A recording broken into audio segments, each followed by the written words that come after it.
where are the people and what are they looking for? And that's where I want to be. So right now it's Google, obviously. Google pretty much has a monopoly on search in the United States. So yeah, that would be my advice to everybody. Hey, where are the people who are looking for your products? That's where you want to be. This podcast is brought to you by Penji. Penji is a creative subscription service that gives you access to pre-vetted, agency-trained creatives from all over the world. From graphic design to illustrations to social media management and web development, it's all included for one monthly price. It's time to say goodbye to the hassle of searching for top-notch creative talent. With Penji, you get quality and consistency delivered right to your inbox every day, carefully crafted for you by humans. So meet your new creative team today. Head over to penji.co for more and enter the coupon code located within the podcast show notes. Hello and welcome to the Philly Made podcast, the podcast where we build community by learning more about our fellow Philly friends in the business world. I'm your host, Shannon, Penji's partnership coordinator, and I'm joined here today with a very special guest, Anthony Higman, founder and CEO of AdSquire. In this episode, we discuss some secrets of how to cut costs using Google Ads, how working in the mailroom can really get you places if you're ambitious enough, and the infamous John Morgan ads around Philly. In our chat today, Anthony mentioned the amount of thought he put into his business's brand and how important he believed it was to have something unique for people to remember you by.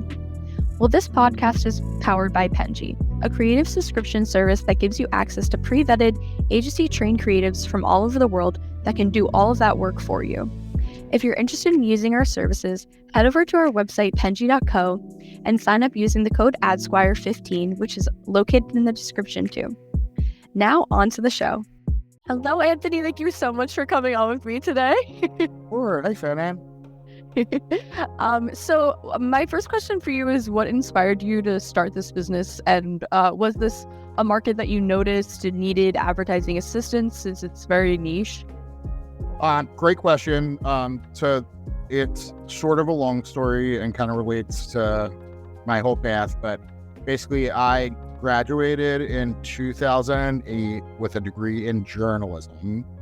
And at that time, all the newspapers were trying to make the shift from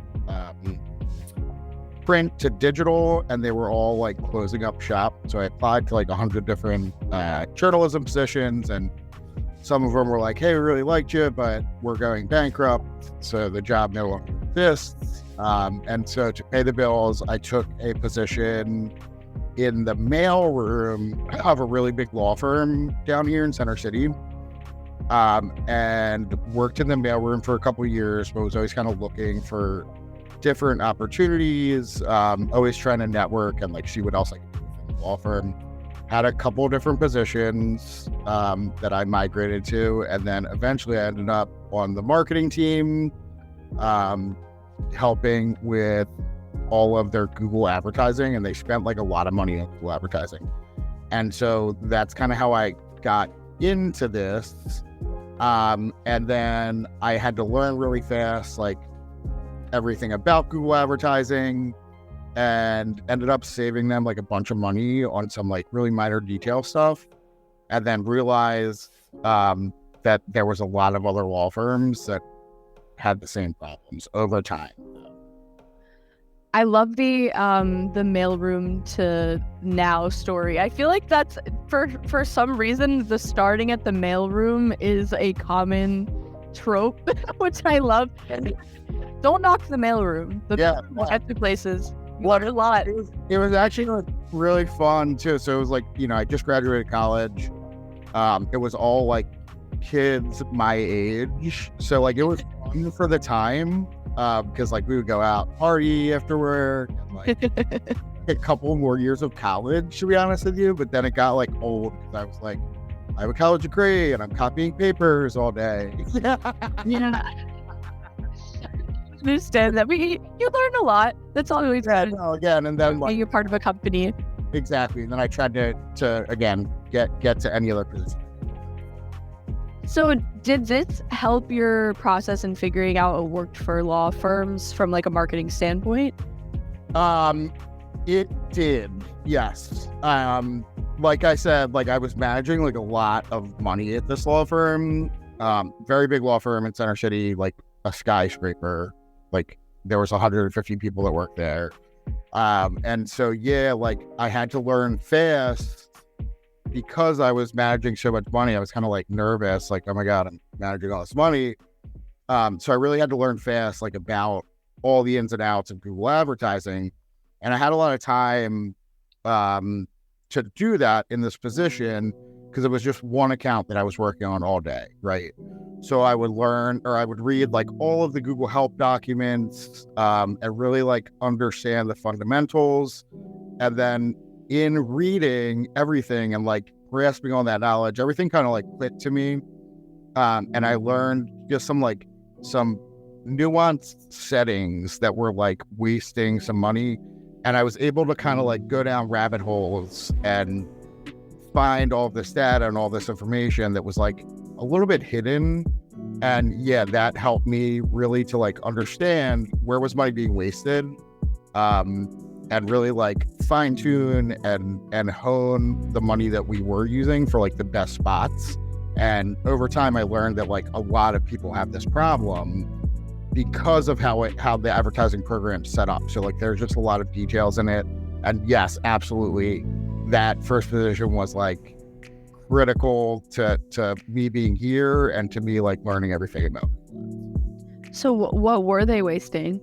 Where were they wasting? Curiosity.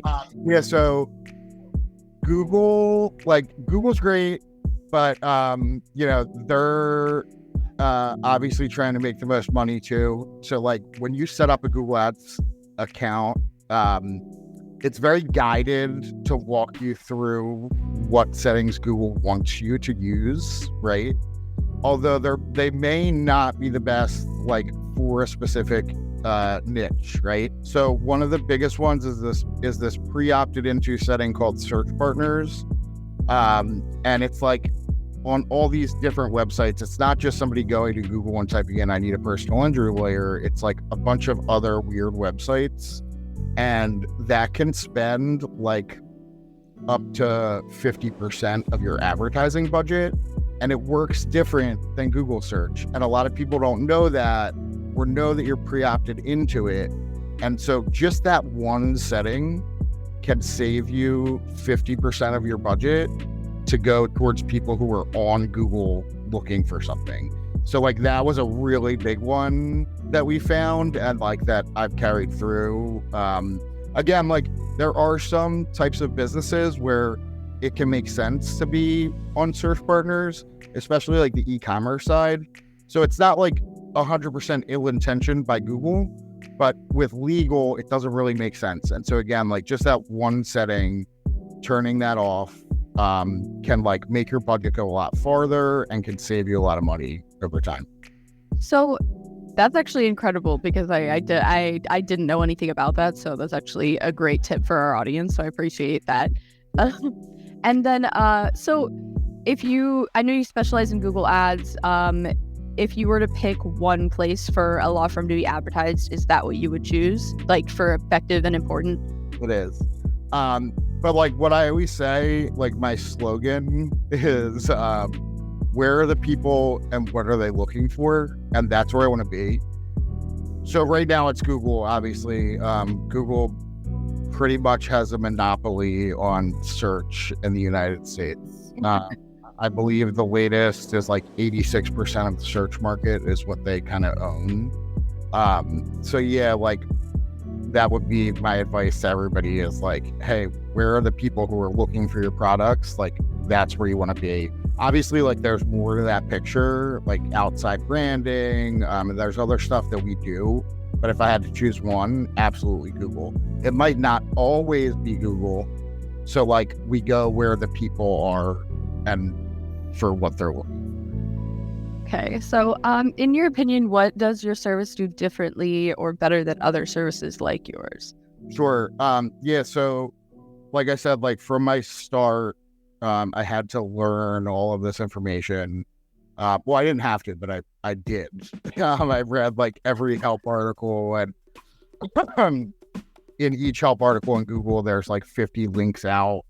So like you go down these rabbit holes and learn all of this information, and it really just like clicked. Everything kind of just clicked after I got the fundamentals and learned everything that was in those help documents. So I think that that's a really big thing, is like the knowledge, the fundamental base. And then after that, forgot where I was going here. After that, okay. Yeah, so like the other thing that kind of sets us apart is we spend about 30% of our time outside of the Google Ads platform. And by that, I mean, like, we're looking at Google search results pages. So we're doing those searches. So I'm like looking up like whatever our clients are advertising for, if it's personal injury or criminal law, whatever it is, I'm going to Google and I'm typing in personal injury lawyer. And that helps us see what's changing on Google search results pages. A lot of people can get lost in just staying in the Google Ads platform because there's so much data, there's so many things to look at. But if you're not looking at the search result pages, you're really missing out on like the changes that Google's making. So like something in the platform might like explode, like your click-through rate might go through the roof and you're like, oh, my ads are doing really great. You don't realize like Google's made a change to how they're displaying ads, or they added in another spot or something like that. So that is super helpful. Also, that's helped us like get a lot of press, because we generally will find the new thing first and then like talk about it on social media, and then people will pick it up and tell everybody else. So that's kind of like helped us. And also I do think that's what sets us apart, is like being really zoomed into the details, looking to see what's changing. And then again, like the fundamental base of knowledge just from reading the help documents, 12 years ago in my first. So you, I saw that your website says that you advertise on Hulu for streaming services specifically. Is that because other streaming services don't provide advertising for small businesses, or is it just something that you specialize in? Great question. We do not sell a lot of Hulu advertising. So that came out, I think, 2 years ago, like a self-service platform for small businesses. It was one with like a low barrier to entry, because a lot of the streaming services will have like a minimum monthly spend requirement, and it's generally like a $5,000 spend requirement on just kind of like OTT is what we call it, but basically streaming services. Hulu started out with a $500 minimum. So it's kind of like a very low barrier to entry. That's why it's on our website. We're very interested in the OTT space, but we mainly do advertising through YouTube and YouTube TV. That makes sense. I do see a lot of law ads there. It's our like, Google's kind of streaming options. They also just recently rolled out Google TV, which is different from YouTube TV. And it's kind of like Pluto or Tubi, kind of like, so it's like a free streaming TV setup. So we're kind of just dipping our toe into that. So again, like, we're very interested in it because of how consumers' viewing habits have changed over time. Like when all the streaming things came out, it's been this war against like linear TV versus the streaming options. And so like the streaming audience has definitely grown over time. I've spent a lot of time like in those platforms, like learning how those ads work. So we're like well versed in that. But I would say most of our advertisers and most of the streaming stuff that we do is YouTube or YouTube TV. That totally makes sense. I think people are more frequenting YouTube too. Like not everyone has a Hulu subscription, but almost everyone uses YouTube, I feel like, even if they're just watching a how-to video. Yeah, totally. That makes sense. So how often do you do billboard campaigns? Like, do they work? Oh, you're talking about our digital billboard? Yeah. So we do them for us. Oh, okay. Do them for us sometimes. We have not sold a lot of digital billboards either. But I think it's something that's going to grow. The problem is digital versus, again, static in this case. So all lawyers want the static billboards that stay up and they don't have to share with other advertisers. I do believe that, like, as time goes on, more of those static billboards are going to turn into digital billboards. Yeah. And there's going to be less static, right? And so, like, more people are going to be pushed to the digital side. Again, another thing that, like, we know everything about, we can do really cool stuff with. Like, we do things sometimes where we'll just, like, do one billboard. So, like, anybody new that we hire, we bring out to the corner and put, like, on our bus stop billboard on the corner. So, like, we've learned how to work that platform over time. We also just, like, went to an SEO conference in New York City, and we put us all up on the NASDAQ tower in Times Square. So, like, that's super cool. So we have a lot of knowledge in that space. We haven't sold a lot of it, again, because I think, like, currently digital versus static would be, like, half the price, right? So, like, let's say be like about half the price. But again, you're then still sharing it with, like, 3 to 5 to 10 advertisers. Mm-hmm. So, like, at this point, it's not crazy. Like, it's not a crazy offering because they still want the static. But like I said, I do think it's going to grow over time. And we are, like, we do talk to a lot of advertisers about it. We always mention it. Again, we haven't really sold a lot of it yet. Okay. What's your opinion on the John Morgan billboard campaign? Yeah. Someone that works with law firms. So, it's interesting. I kind of have, like, mixed feelings about John Morgan because, again, like, even in the digital space, he has, like, a very large presence. And so, before John Morgan came around, things were a lot easier because there wasn't this, like, huge competitor in every single marketplace that we work in. I also, that I won't get into this in detail, but I think they do some slightly unethical things in the digital side. I've heard some things.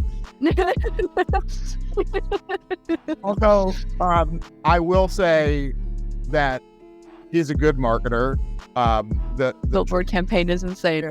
And like the John Morgan, I mean, people talk about it. You're bringing it up. So, like, that, it's like what they say, any publicity is good publicity. He keeps people talking about him. And I think that there's something to be said for that. I agree. That, like, they keep doing crazy things that get out there and kind of go viral. And there is something to that. So that's kind of my take.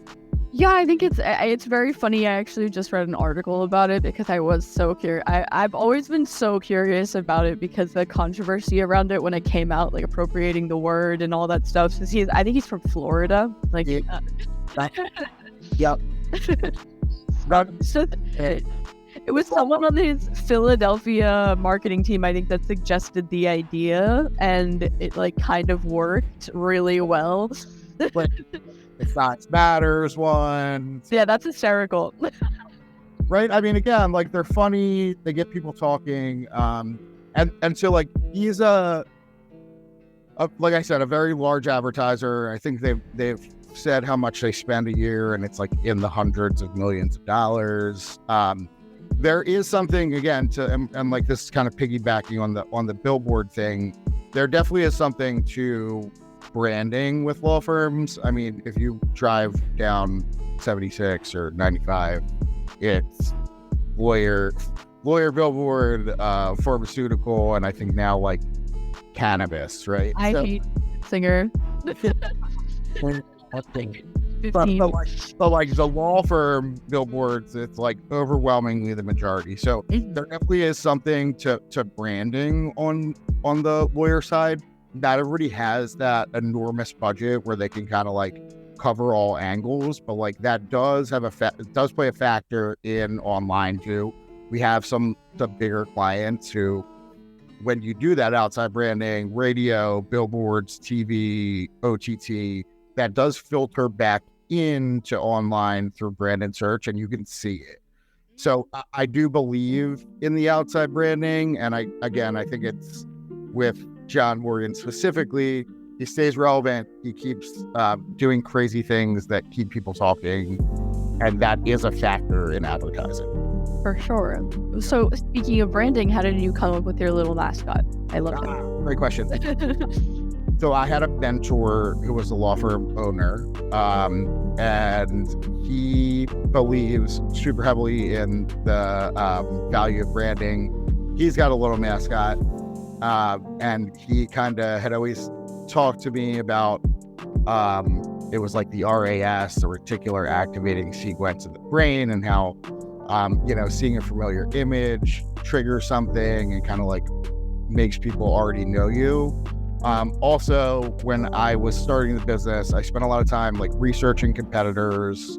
And what I noticed was like they all had kind of generic logos. Like they were all from like the logo generator, free logo generator online. So I wanted to do something different that kind of stood out in that pack, right? And so I drew a little guy, and it was slightly different. Like when I drew him, it's the same guy, but he had like the scales of justice behind him with like clicks and conversions on the scales. I took that out, but then we had a designer put it together, and there you go. That's how the AdSquire little guy was born. And then what about your name? Oh, okay. The name, another good story. I'd been thinking about starting my own business, my own digital marketing agency for years. I think like maybe 8 years. And I had already had the name like picked out. It was going to be Digital AdSquire. And so like 2 weeks before I filed LLC and started the website, another digital marketing agency rebranded to go after legal, and they bought digitalasquire.com and called themselves Digital AdSquire. And so I was like, so I had to kind of pivot, and just was thinking, and I was like, okay, let me just do AdSquire because it's, we do advertising for lawyers. Let's kind of put both of those words together, and that's how the name was.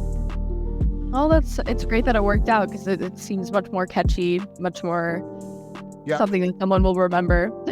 We shorten to the point. Yeah, the longer the word, the less likely I'm going to remember that. All right. Unless it's fun or it rhymes. Glad I made the right choice. So I was looking at your LinkedIn page, and I noticed that you have a lot of real estate experience along with advertising. Do you think that having experience in both of these fields helped you with your business now? That's another good question. That might be a slightly long answer. So yes, in that like,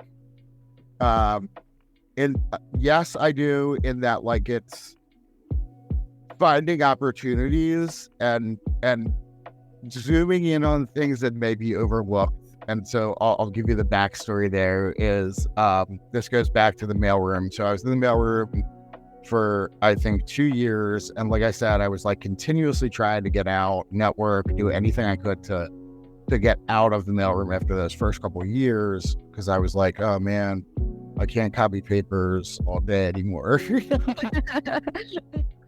Like it's just like, it was like a boring job. It was a good job, but it was a boring job. And so I would network, and I would try all these things, and like it just really wasn't working out.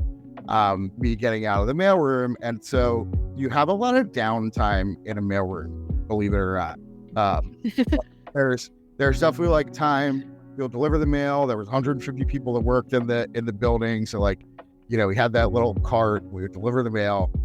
We do like hand deliveries around the city. And then when trial was happening, or like when a paralegal needed like something copied or scanned, we would do that. But then sometimes there was like just hour stretches where we're just like kind of sitting, waiting. And so like a lot of people in the mailroom would like watch funny YouTube videos, and I don't know, I'm like ambitious. So like I eventually, like, I was like, I can't watch another stupid YouTube video. So I would just read stuff. I would look at real estate listings, and then I was like, all right, I'm just gonna get my real estate license. So like in my downtime at the mailroom, I would study like the real estate stuff. I got my real estate license, and then after work, so I would work like a 9 to 5. After work, I would go work the phones at Keller Williams, which was like right down the street, like 3 hours, to try to get in there as like an out of the mailroom thing. I was like, all right, I'm going to do this. It's going to turn into full time. It did not.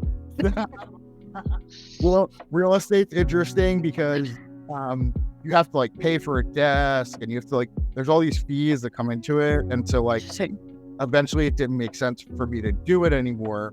But in that time, I bought my first house.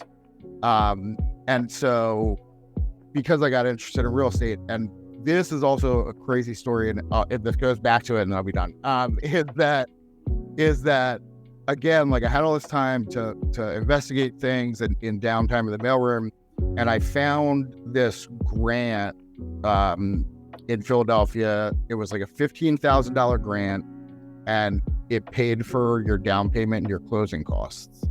And so I went to the convention center this one day, stood in line. I was like the last person to get in, and I got the grant for $15,000. So my first house, it was like this beat up row home in Graduate Hospital, and nobody wanted it, and it had been on the market for like a year. The reason nobody wanted it is because it had tenants in it, right? So like they didn't want to deal with that situation, and it was like run down. But I had like a certain mortgage limit, and then I got this grant, and so I got that house. And again, like that's like the recognizing opportunities, things that are overlooked. It had been on the market, nobody else wanted it, and I jumped on it. I got it for $5 down, actually, because and God. it was $100,000 at the time, and it's worth $450,000 today. So yes, it relates, but also then I haven't done anything else with my real estate license since. I want to flip houses, and so like this first house was, and still is, like that idea. I was trying to build up equity so I could take it out and flip other properties. So I've held on to my real estate license so that I can save 3% like buying and selling, but I have not done anything with it. I've just kind of kept it. So that's the real estate experience. I have my license. I'm like registered at my brother's friend's real estate company, but I don't do anything. Advertising is kind of my main thing. Okay, cool. So it's just like something that helps you recognize opportunity and like kind of go for it. Yep. That's a great skill set to have. Definitely like a good baseline, I think. Yes. Okay, well, here's my favorite part of the podcast. I have rapid fire questions about Philadelphia for you. Awesome. All right, it's a test. Let's see how much you know. No, I'm just kidding. It's not. Alrighty, what's the first word you think about when you think of Philadelphia? John. Yep. Okay.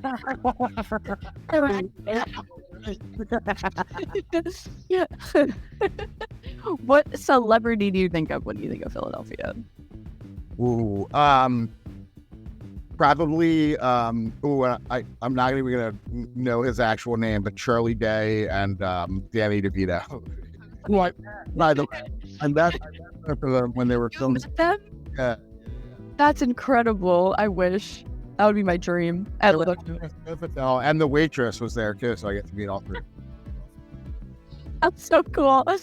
All right, well, I really expected a lot of people to say Rocky, so yeah. So that was good. That was a unique one. Favorite cheesesteak spot? Pat's. Wow. Yep. Why? That's a good question. It was near my grandma's house. Yeah, Pat's and Gina's right next to each other. We would just always go to Pat's. I've had all of them. Jim's would probably be second. So it's Pat's, Jim's, then Gina's. I like Jim's. Yeah, I like Pat's too. I won't go to Gino's. Sorry, Gino's. Yeah. No, I'm not. Yeah, no, I was just kidding. All right. So what's one small business in Philadelphia that you frequent the most?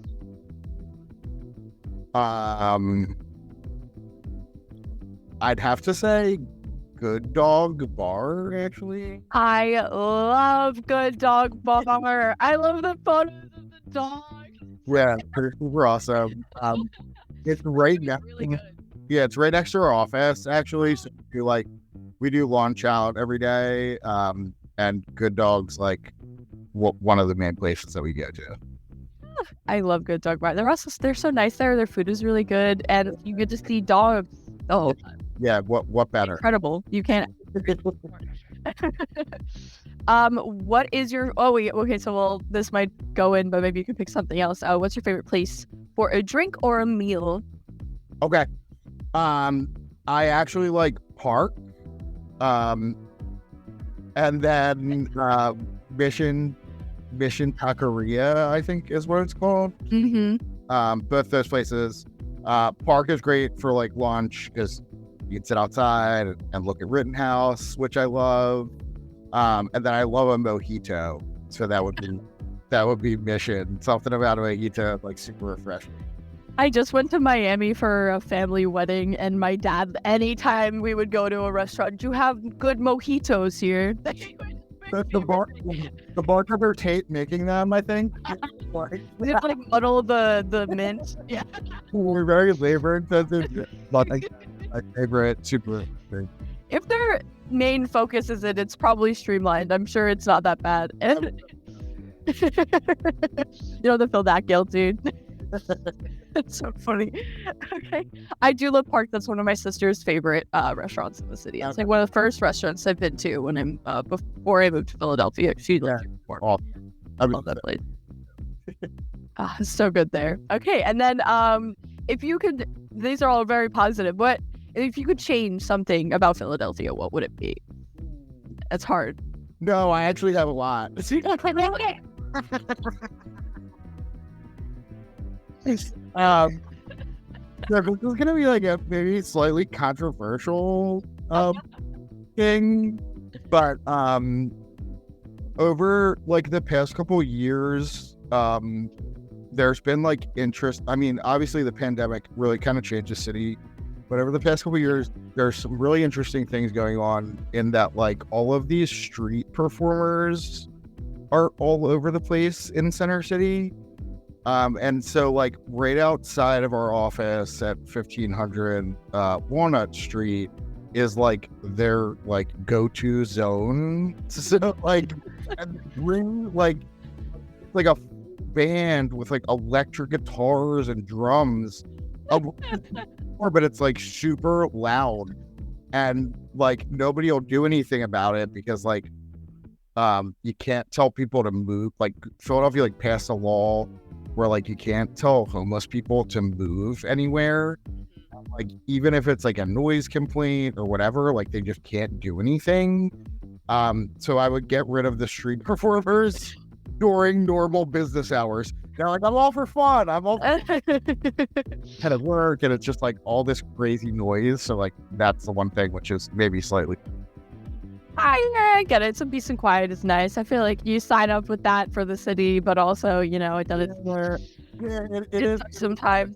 Like yeah, it's like a there's like something going on, but that's always something going on. Yeah, that's Philadelphia for you. I love the most bizarre things that I've said to someone, like, "Oh, that's just Philadelphia." Like they've said something to me that is the most bizarre thing you've ever heard in your life, and I'm like, "Oh yeah, that's just Philadelphia." It's a great city. There's always, I do love it. I do love the city. Like I can walk home, which is super cool. So like, it's cool. It's nice. So, speaking of walking home, what's your favorite neighborhood in Philly? Ooh, that's a really hard one too. I'm gonna say mine. I am. It's I live in Graduate Hospital. It's super close to the city. I'm a 15-minute walk, but it's also like quiet, more quiet than all of the other neighborhoods, I think, because like it's being built up now. So like I think maybe in 10 years that could change, but right now it's like super quiet and almost like doesn't really even feel like you're in the city when you get there. So I like that. My second favorite, which is another weird one, would be the waterfront, actually. Like I guess like Old City waterfront. I like Cherry Street Pier. My mom lives around there, so that would be my second choice. I get that. I get the quiet thing. I love the city. I love being able to visit whenever I want, but I moved to Manayunk. Oh, yeah. I can take it's a 15-minute train. It's so easy, and to go to the city, and I work in the city twice a week. I'm hybrid, but to be able for it to be quiet outside, it's a privilege. I'm from rural New Jersey, so I'm used to the quiet. Where are you from in Jersey? I grew up. Oh, really? I'm from like 15 minutes from Six Flags. Okay. Yeah. Where are you from? Haddonfield. It's like right across. Oh, I know exactly. Yeah. It's like the Philadelphia of Jersey. Yep. There you go. So, well, that is everything for today. I really appreciate you coming on to talk to me. Yeah, thank you so much for having me. Thank you. I didn't get any new recommendations from you, but it seems like we have the same taste. But thank you so much. I think I learned a lot personally, and I really appreciate you taking the time to talk to me today. Great. Awesome. Thank you so much, Anna. This podcast is brought to you by Penji. Penji is a creative subscription service that gives you access to pre-vetted, agency-trained creatives from all over the world. From graphic design to illustrations to social media management and web development, it's all included for one monthly price. It's time to say goodbye to the hassle of searching for top-notch creative talent.